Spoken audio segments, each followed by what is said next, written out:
Hi all, welcome back. ഇന്നത്തെ recipe റവ കൊണ്ട് വളരെ എളുപ്പത്തിൽ തയ്യാറാക്കിയെടുക്കാവുന്ന വളരെ രുചികരമായിട്ടുള്ള നല്ല സോഫ്റ്റ് ആയിട്ടുള്ള ഒരു പലഹാരമാണ്. അപ്പോൾ ഈ പലഹാരം തയ്യാറാക്കുന്നത് എങ്ങനെയെന്ന് നോക്കാം. അപ്പോൾ ഈ പലഹാരം തയ്യാറാക്കുന്നതിന് വേണ്ടിയിട്ട് ഒരു മിക്സിയുടെ ജാറിലേക്ക് 1 കപ്പ് റവ ചേർത്ത് കൊടുക്കാം. കൂടെ തന്നെ 1/2 കപ്പ് തേങ്ങ ചിരകിയതും 1/2 കപ്പിലും കുറച്ച് താഴെയായിട്ട്, അതായത് ഒരു 1/3 കപ്പ് പഞ്ചസാര ചേർത്ത് കൊടുക്കാം. പിന്നെ ഒരു 1/4 ടീസ്പൂൺ ഉപ്പും 1/2 ടീസ്പൂൺ ഈസ്റ്റും ചേർത്തിട്ടുണ്ട്. ഈസ്റ്റ് ഇൻസ്റ്റൻറ്റ് ഈസ്റ്റാണ് കേട്ടോ ചേർത്തത്. ഇനി ഇതിലേക്ക് ചെറു ചൂടുവെള്ളം ചേർത്ത് കൊടുക്കാം. 1 കപ്പ് ചൂടുവെള്ളമാണ് ചേർത്തത്, ചെറിയ ചൂടുവെള്ളം കേട്ടോ. എന്നിട്ട് നന്നായിട്ടൊന്ന് അടിച്ചെടുക്കാം. അതായത് ഇപ്പോൾ നന്നായിട്ട് അടിച്ചെടുത്തിട്ടുണ്ട്. ഞാനിവിടെ വറുത്ത റവയാണ് കേട്ടോ എടുത്തത്. അപ്പോൾ അതുകൊണ്ടാണ് ഇതിൽ ഒരു ചെറിയൊരു കളർ ചേഞ്ച് ആയിട്ടുള്ളത്. നല്ല വറുക്കാത്ത റവ എടുക്കുവാണെങ്കിൽ നല്ല പ്യുവർ വൈറ്റ് ആയിട്ട് തന്നെ നമുക്ക് കിട്ടും കേട്ടോ. അപ്പോൾ ഇനി ഇത് മൂടി വയ്ക്കാം.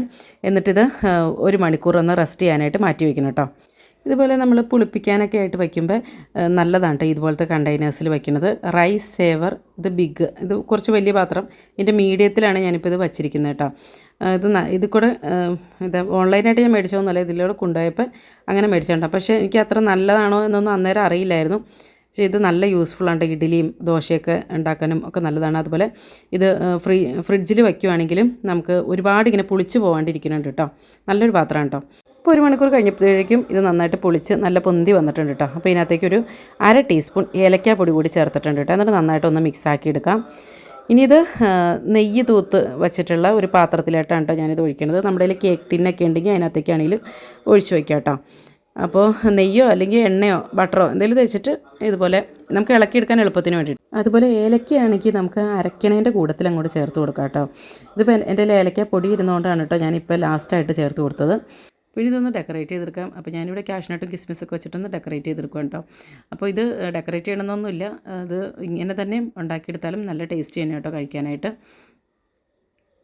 പിന്നെ നമ്മൾ കുട്ടികൾക്കൊക്കെ കൊടുക്കുമ്പോൾ ഇതുപോലെ എന്തെങ്കിലുമൊക്കെ ഡെക്കറേറ്റ് ചെയ്ത് ടൂട്ടി ഫ്രൂട്ടിയോ എന്തെങ്കിലുമൊക്കെ ഇട്ടിട്ടൊന്ന് ഡെക്കറേറ്റ് ചെയ്ത് കൊടുക്കുകയാണെങ്കിൽ അവർക്ക് നല്ല ഇഷ്ടമായിരിക്കുമല്ലോ. അപ്പോൾ അതുകൊണ്ടാണ് കേട്ടോ. പിന്നെ ഞാൻ ഇഡ്ഡലി പാത്രത്തിൽ വെച്ചിട്ടാണ് ഇതൊന്ന് സ്റ്റീം ചെയ്തെടുക്കുന്നത്. അപ്പോൾ ഇഡ്ഡലി പാത്രത്തിൽ ഇതുപോലെ ഇറക്കി വെച്ച് കൊടുത്തിട്ടുണ്ട്. എന്നിട്ടൊരു 15 മിനിറ്റ് ഒന്ന് കുക്ക് ചെയ്തെടുക്കണം കേട്ടോ. മീഡിയം ഫ്ലെയിമിൽ ഒരു 15 മിനിറ്റ് ഒന്ന് കുക്ക് ചെയ്തെടുത്താൽ മതി. അപ്പോഴേക്കും നന്നായിട്ടിത് കുക്കായി വരുന്നതാണ്. ഇത് കണ്ടില്ലേ, നല്ല പോലെ വീർത്ത് നല്ല സെറ്റായിട്ട് വന്നിട്ടുണ്ട് കേട്ടോ. അപ്പോൾ ഇത് എടുത്ത് മാറ്റാം. അപ്പോൾ തന്നെ നമുക്ക് ഇളക്കിയെടുക്കാം കേട്ടോ. പെട്ടെന്ന് തന്നെ വിട്ട് വരുന്നതാണ്. ചൂടാറാനായിട്ട് നിൽക്കേണ്ട കാര്യമൊന്നുമില്ല, പെട്ടെന്ന് തന്നെ നമുക്ക് ഇളക്കിയെടുക്കാം കേട്ടോ.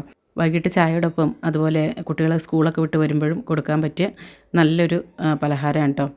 അപ്പോൾ ഇതെല്ലാവരും ഒന്ന് തയ്യാറാക്കി നോക്കണം കേട്ടോ. അതുപോലെ നിങ്ങൾക്ക് ഈ വീഡിയോ ഇഷ്ടമായിട്ടുണ്ടെങ്കിൽ ഇപ്പോൾ തന്നെ ലൈക്ക് ബട്ടൺ ഒന്ന് ക്ലിക്ക് ചെയ്യണേ.